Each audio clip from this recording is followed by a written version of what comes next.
Al respecto, vamos a tratar un tema sobre el cual se ha hablado mucho, sin embargo, es un tema inacabado, la revisión en materia penal dentro del ordenamiento jurídico ecuatoriano. Para aquello me voy a permitir compartir unas diapositivas de la manera que tengo estructurada la exposición para tratar lo que tiene que ver con la revisión en materia penal.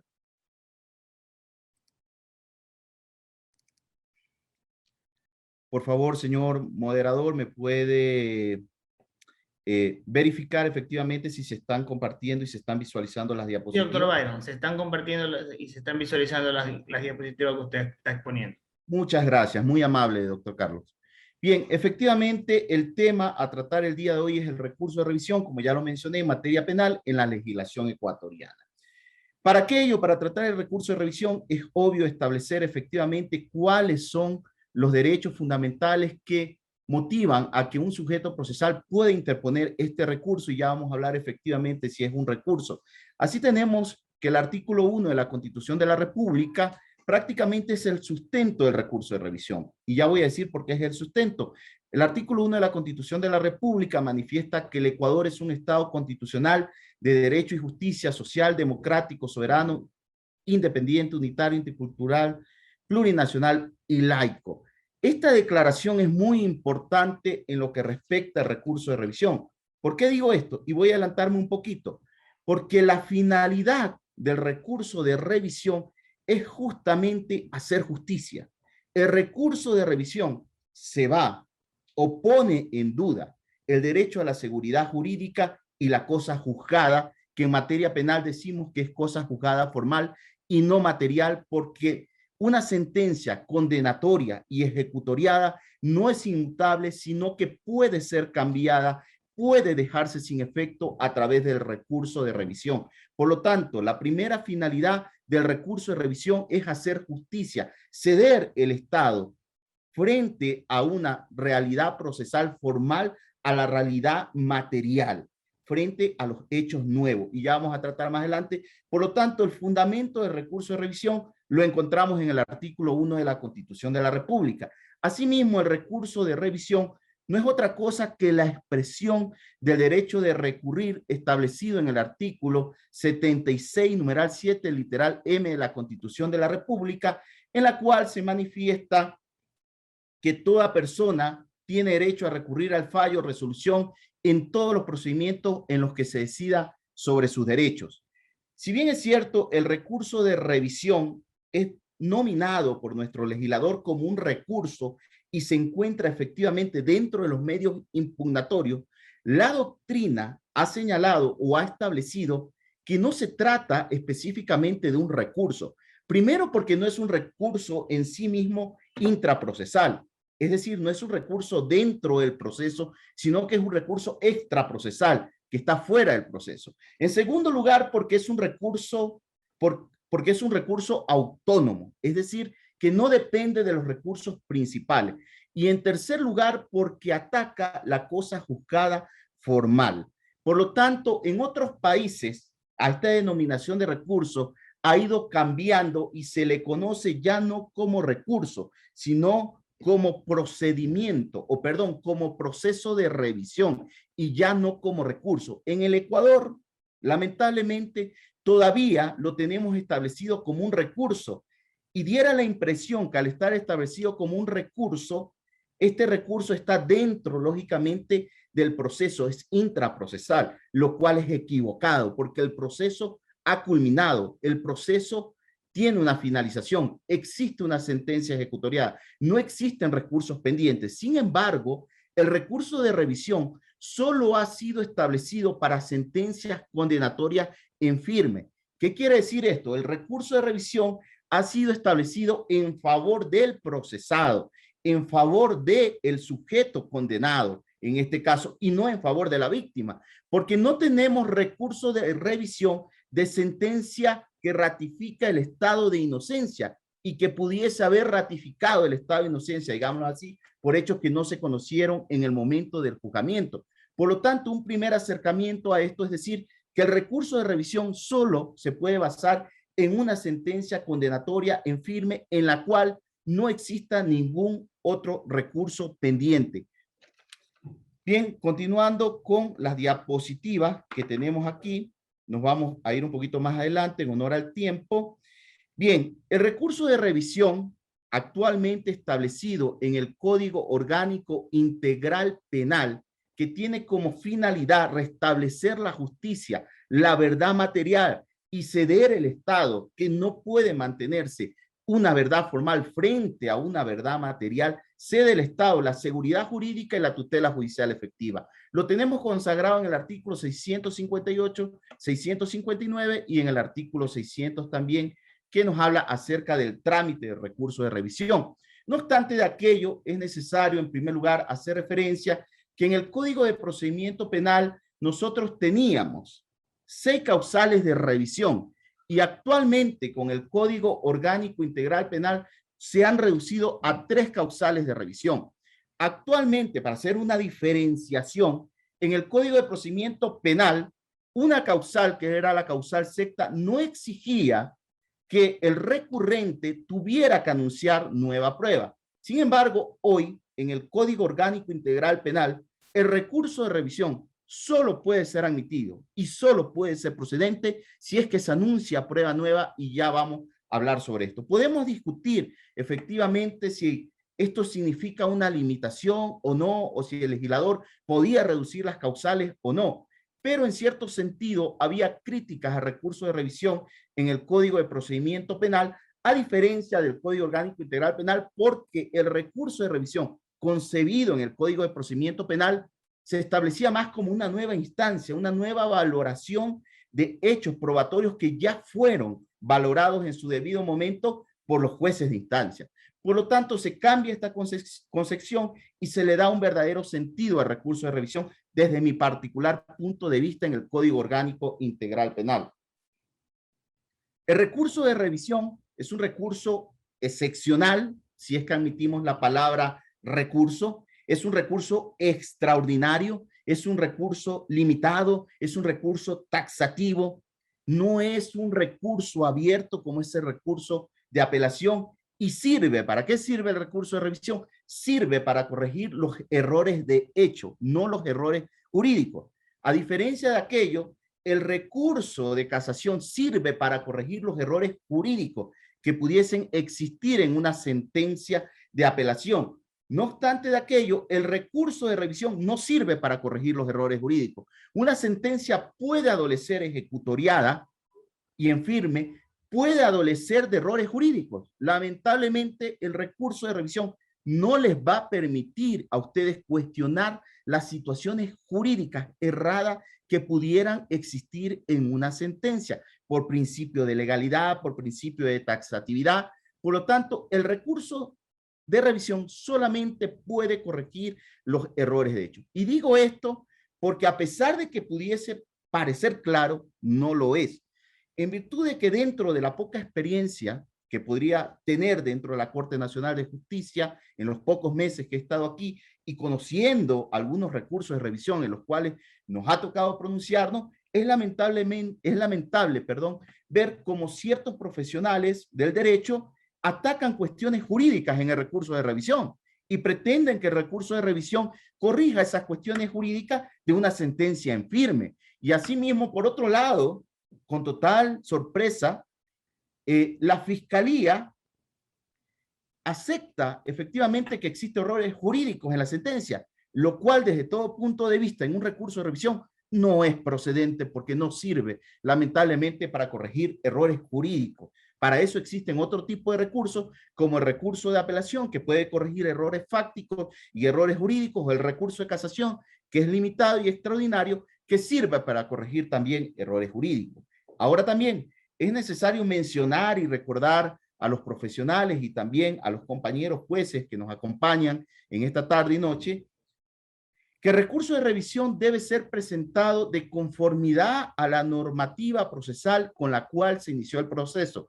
Es decir, que si a usted le sentenciaron, condenaron con el Código de Procedimiento Penal, usted debe presentar su recurso de revisión de conformidad a las causas establecidas en el Código de Procedimiento Penal, y el trámite que se le va a dar es el trámite, establecido en el Código de Procedimiento Penal, Y es lógico que si usted fue condenado o sentenciado con el Código Orgánico Integral Penal, pues efectivamente debe presentar su recurso con el Código Orgánico Integral Penal. Y digo esto y asiento esto por cuantos no ha tocado devolver recursos que se tramitaron con el Código de Procedimiento Penal, pero se presentan con el Código Orgánico Integral Penal. Entonces, primero, la norma procesal vigente al momento del procesamiento es la que de una u otra manera debe usted también circunscribir su recurso de revisión. Ahora bien, vamos a ver nosotros las causales por las cuales es procedente el recurso de revisión, ¿sí o no? Tenemos ahí en la pantalla la primera causal establecida en el artículo 658 del Código Orgánico Integral Penal.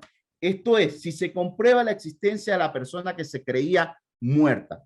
Por lo tanto, aquí un primer acercamiento. El recurso de revisión por esta causal es lógico que si sentencié a alguien por la muerte, por homicidio, por asesinato, y después descubrimos que esa persona realmente no falleció, sino que está en vida, pues es efectivamente que este recurso de revisión es procedente por esta causal, lo cual nos da una primera limitante a nosotros. No exactamente, pero sí un acercamiento. Esta causal solo procedería en delitos contra la vida, porque es donde su pertinencia se establecería, ¿sí o no? No podría haber pertinencia a esta causal en otra clase de delitos que no sea delitos contra la vida. Bien, la causal 2, si existen dos sentencias condenatorias sobre una misma infracción contra diversas personas sentenciadas que por ser contradictorias revelen que una de ellas es errada. Y el legislador se queda un poco corto en la redacción de la norma, a diferencia de otras redacciones de otros cuerpos normativos, porque debería decir el legislador en esta redacción, siempre y cuando se haya establecido que en ese hecho solo participó una persona, porque claramente dentro del cometimiento de un delito pueden participar una o varias personas. Por lo tanto, no puede ser que también se presente un recurso de revisión porque sentenciaron a una persona, a dos personas o a tres personas y solo debía sentenciarse a una, sino que efectivamente se haya establecido que en ese delito solo participó una persona y existan dos personas declaradas culpables a pesar de que está probado que en el delito solo participó una persona. Sería procedente en este caso, lógicamente, esta segunda causal, que poco la he visto realmente, que poco dentro de mi vida profesional la he podido verificar. Sin embargo, está ahí y la posibilidad cierta está ahí también, ¿no?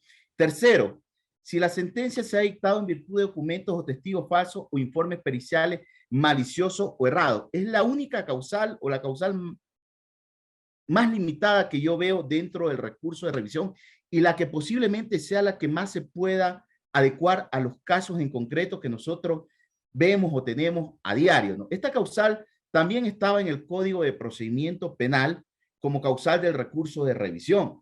Ahora bien, nuestro sistema procesal penal no dice cómo se prueba. Ya vamos a ver algo al respecto. Otras legislaciones exigen en esta causal que la declaración de un testigo falso haya sido por sentencia posterior. Es decir, seguir un proceso por falso testimonio, por fraude procesal, y vengo como prueba nueva con esa sentencia a decir, vean, señores jueces, en el recurso de revisión, aquí tenemos nosotros que el tribunal tal, la corte tal, ha declarado que estos testigos fueron falsos y por lo tanto estoy demostrando que se me condenó en virtud de testigos falsos o informes periciales maliciosos o errados. Por tal situación, esta causal, lamentablemente, en nuestro sistema no nos dice cómo debemos probarla y generalmente se prueba a través de otras pericias, se prueba a través de nuevos testigos que no hayan declarado en la etapa de juicio. Y bien, dice aquí, puede declararse en virtud de nuevas pruebas que demuestren el error de hecho en la sentencia impugnada. Indiscutiblemente, usted para proponer el recurso de revisión tiene tres situaciones que establecer. La primera situación es una causal de revisión. La segunda situación es una prueba nueva. ¿Cuál es una prueba nueva? Una prueba que no se haya practicado en la audiencia de juicio, una prueba que fue conocida con posterioridad a la audiencia de juicio, una prueba que revele hechos nuevos, diferentes a los hechos que se revelaron en la audiencia de juzgamiento. Bien, y tercero, una fundamentación que demuestre la prueba nueva cómo se adecúa a la causal del recurso de revisión. Efectivamente, para que sea procedente el recurso de revisión deben establecerse dos situaciones básicas. Primero, el requisito de novedad, que sea realmente una prueba nueva, ¿no? Comparar efectivamente quiénes declararon, qué pruebas se practicaron en la audiencia de juicio versus la nueva prueba que voy a practicar en el recurso de revisión. Y segundo, que estos nuevos elementos evidencien efectivamente que hay un error de hecho en la sentencia condenatoria. Por lo tanto, novedad y evidencia son dos requisitos necesarios para que sea procedente el recurso de revisión. Actualmente en el Código Orgánico Integral Penal es claro y ha sido reconocido por parte de la Corte Constitucional que existe la admisibilidad del recurso de revisión. No hay duda que con el Código Orgánico Integral Penal existe la admisibilidad en el recurso de revisión. Tanto es así que la norma establece que el escrito de interposición del recurso debe ser fundamentado, debe contener la petición de nueva prueba, caso contrario se inadmitirá. Por lo tanto, si usted quiere pasar a la siguiente fase, es decir, que se convoque audiencia pública, oral o contradictoria para fundamentar su recurso, debe cumplir con los requisitos de admisibilidad que más adelante los vamos a establecer, ¿no? Y debe procederá únicamente cuando existe identificación de las causales para impugnar y una debida fundamentación, como ya lo mencioné anteriormente. Por lo tanto, es necesario aquí hacer un recuento hacia atrás y decir efectivamente que con el Código de Procedimiento Penal no existe una fase de admisibilidad del recurso de revisión, no se ha establecido, la Corte Constitucional ha tenido ya ciertos pronunciamientos de aquello, lo cual no implica efectivamente, y así lo ha dicho la Corte Constitucional también en ese sentido, de que usted debe anunciar una prueba nueva, debe anunciar la causal por la cual está estableciendo el recurso de revisión. Bien, vamos a continuar a establecer algunas situaciones específicas del recurso de revisión, ¿no?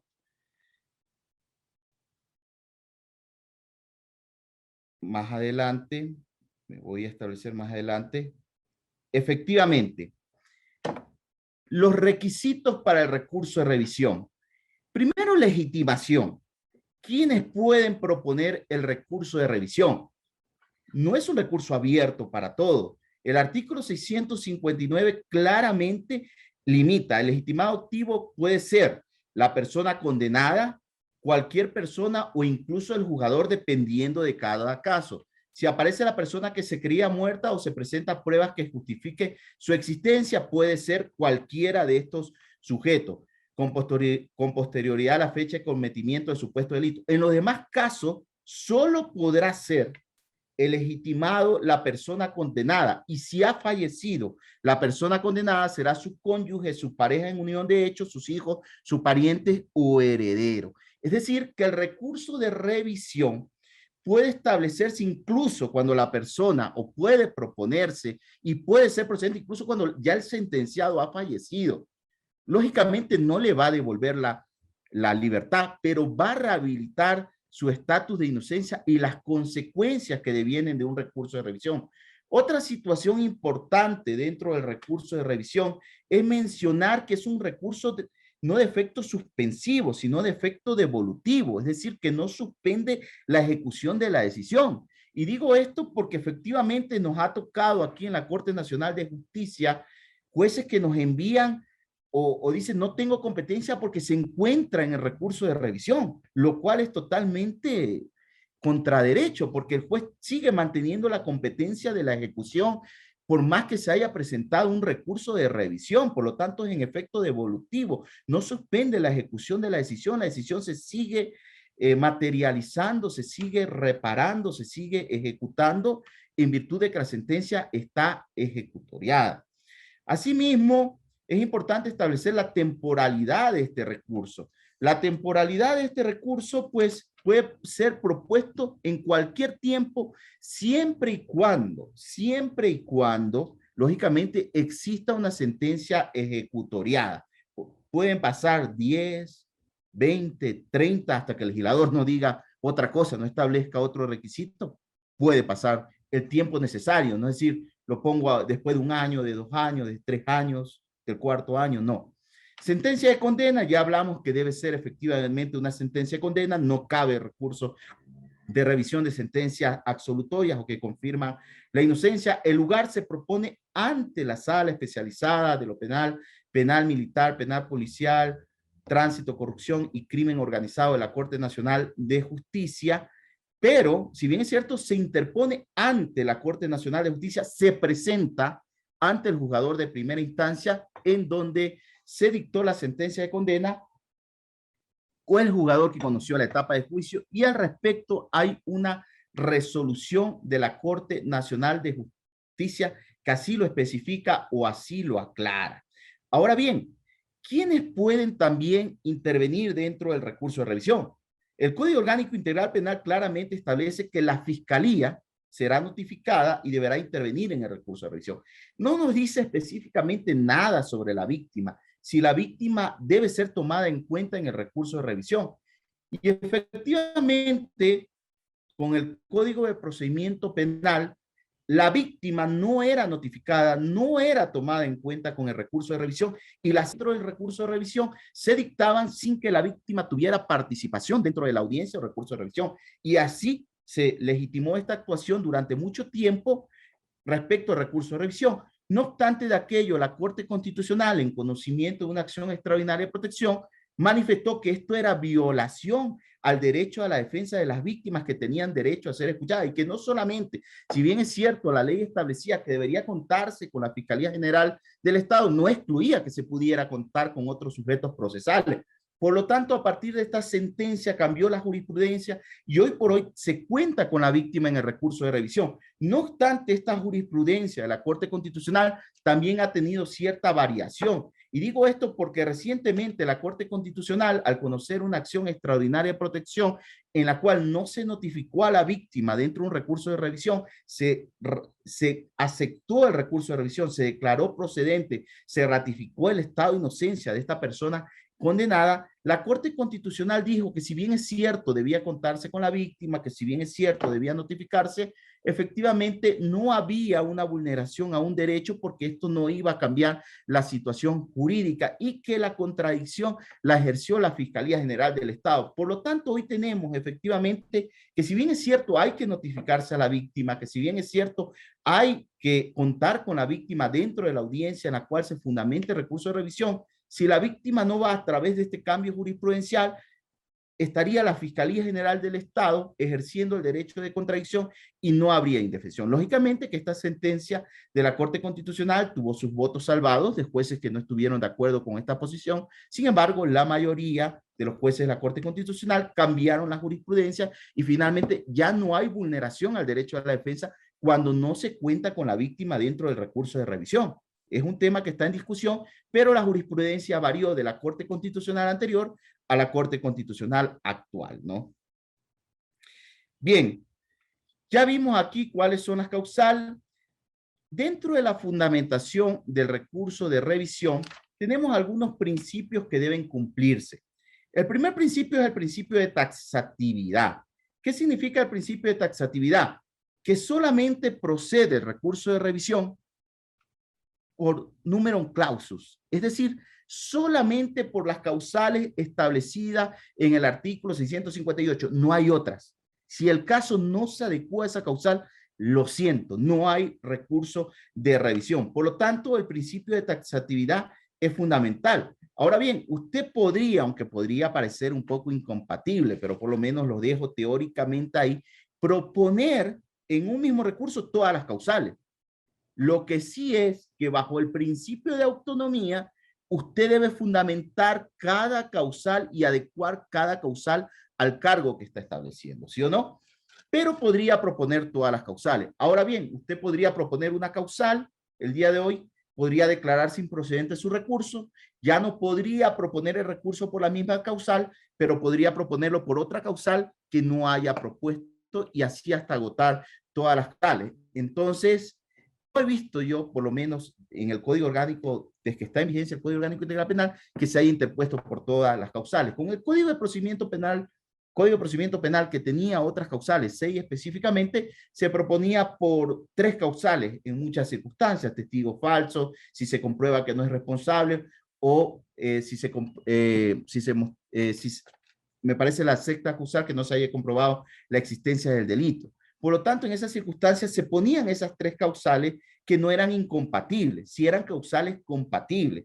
Pero hoy por hoy tenemos que estas causales, desde mi punto de vista, serían incompatibles, ¿no? Pero sin embargo, queda teóricamente abierta la posibilidad a que estas causales puedan estar establecidas en un mismo recurso, pero usted, como quien dice, agota todas las posibilidades, y ahí sí vamos a pasar de cosa juzgada formal a cosa juzgada material. Ya no queda ningún otro recurso por proponer. Asimismo, el principio de limitación del recurso de revisión dice que el recurso de revisión bajo el principio dispositivo solo puede ser establecido y resuelto por la causal que el recurrente establezca. Es decir, si el tribunal establece, el Tribunal de Casación, que la causal no se adecua al recurso, no puede aplicar el principio de iura no vicuria, porque aquí estamos ante un recurso excepcional, extraordinario, limitado, que pone en duda la cosa juzgada, ¿sí o no?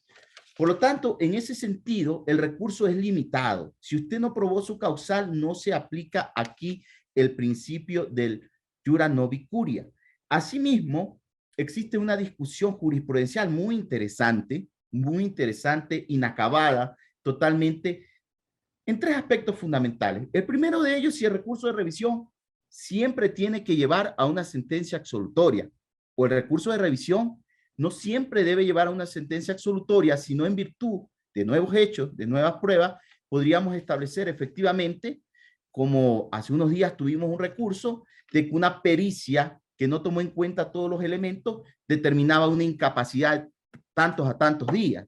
Y efectivamente, con una metapericia, con nuevos elementos que no tuvo el primer perito, se establece que esa incapacidad disminuyó y que hay un error en la sentencia. Podría ser efectivamente de que el recurso no siempre de revisión nos lleve a una sentencia absolutoria, sino que nos lleve a corregir un error de hecho, y ese error de hecho nos lleve a unas consecuencias jurídicas diferentes. Pero usted no puede, dentro de un recurso de revisión, empezar a atacar la valoración probatoria, la competencia del tribunal, la falta de prueba, la duda razonable con las cuales los juzgadores dictaron sentencia, porque eso corresponde a un recurso intraprocesal, es decir, a un recurso vertical, y el recurso de revisión es como un nuevo juicio frente a ese proceso, ¿no? Por lo tanto, usted no puede atacar eso, porque eso ya tuvo su valoración en su momento determinado. Por tal sentido, el recurso de revisión debe ser fundamentado en virtud de nuevas pruebas, y al ser una acción autónoma, decimos autónoma, es como una demanda. Usted debe proponer una demanda, no puede proponer simplemente como en apelación: señores jueces, no estoy de acuerdo con la sentencia de los señores jueces de tribunal y por lo tanto apelo. Y punto. Eso es lo que basta para un recurso de apelación, porque usted lo fundamenta en audiencia. Al contrario, en el recurso de revisión usted tiene que hacer una demanda con todos los requisitos que ésta establece y debidamente fundamentada. Ahora bien, el principio de trascendencia, que es sumamente importante, nos indica que no cualquier error de hecho es relevante para dejar sin efecto una sentencia en firme que ha pasado en autoridad de cosa juzgada, ¿sí o no? Por lo tanto, el error de hecho debe recaer sobre un aspecto fundamental, trascendente, que pueda efectivamente alterar el resultado final y buscar una sentencia absolutoria o, como ya lo dije, alguna otra consecuencia. Bien, ahora, sobre la prueba nueva. La prueba nueva siempre nos va a llevar a hechos nuevos. Cuando hablamos de prueba nueva, vamos a justificar un hecho nuevo. Si bien es cierto, la doctrina y la jurisprudencia dice que prueba nueva es la que no se conoció, la que no tuvo la oportunidad el recurrente o el tribunal de conocer en su debido momento hechos supervinientes que aparecieron después, No obstante de aquello, nuestro Código Orgánico Integral Penal, el único requisito que exige respecto a la prueba nueva es que ésta no haya sido practicada en la audiencia de juicio y no haya sido debatido, es decir, hechos nuevos. Ahora bien, cuando usted anuncia una prueba nueva, lógicamente, no solamente debe decir, señor, esta es mi prueba nueva dentro de la fundamentación de un recurso, debe describir cómo esa prueba nueva va a alterar el relato fáctico establecido en la sentencia ejecutoriada y cómo esa prueba nueva va a cambiar a un nuevo relato fáctico que no tuvieron lugar en su debido momento. Por lo tanto, debe hacer una descripción fáctica, debe establecer la pertinencia, utilidad de esta prueba nueva, una argumentación que demuestre cómo esta prueba nueva, sí o no, se conecta a la causal establecida por usted y efectivamente verificar si esta prueba nueva constituye una prueba nueva, porque usted no me va a presentar aquí, por decir un ejemplo, el informe médico pericial que se hizo posteriormente en otra causa. Es decir, usted debe anunciar el testimonio, porque el testimonio es el que se somete a los principios de inmediación, contradicción y al sistema oral y se va a valorar es el testimonio. Digo esto porque ha pasado en los recursos de revisión que vienen y nos traen la pericia, nos traen la historia clínica, nos traen un certificado y eso no corresponde a una prueba nueva si no se practica con las garantías del debido proceso, ¿sí o no? Por lo tanto, establecemos efectivamente que debe cumplirse las mismas garantías del debido proceso de una audiencia de juicio para que ésta sea considerada una prueba nueva. Bien, algo más que tenía que manifestarle sobre el recurso de revisión que hemos compartido en esta tarde, déjenme por favor dejar de compartir, es si se puede aplicar el principio indubio pro recurso de revisión. La doctrina mayoritaria sostiene que en el recurso de revisión debe ser una prueba contundente, pertinente, palpable, flagrante, que demuestre el error de hecho en la sentencia condenatoria. Una doctrina minoritaria sostiene que esta prueba tiene que ser conducente a poder generar por lo menos una duda de que la persona no fue responsable del cometimiento de este delito y que el principio indubio pro reo, es decir, que si existe duda en favor del reo, debe aplicarse también en el recurso de revisión. Esta discusión doctrinaria no ha sido todavía salvada, no ha sido todavía establecida y queda a criterio de cada juzgador, ¿sí o no? Por lo tanto, de forma general, lo que puedo decirles a ustedes es que para que su recurso de revisión pueda ser admitido, por favor, establezcan la causal, por favor, establezcan la prueba nueva, por favor, hagan una debida fundamentación, por favor, identifiquen la parte de la sentencia donde se encuentra el error de hecho dentro de la sentencia. Esto es importante, que identifiquen también la parte de la sentencia.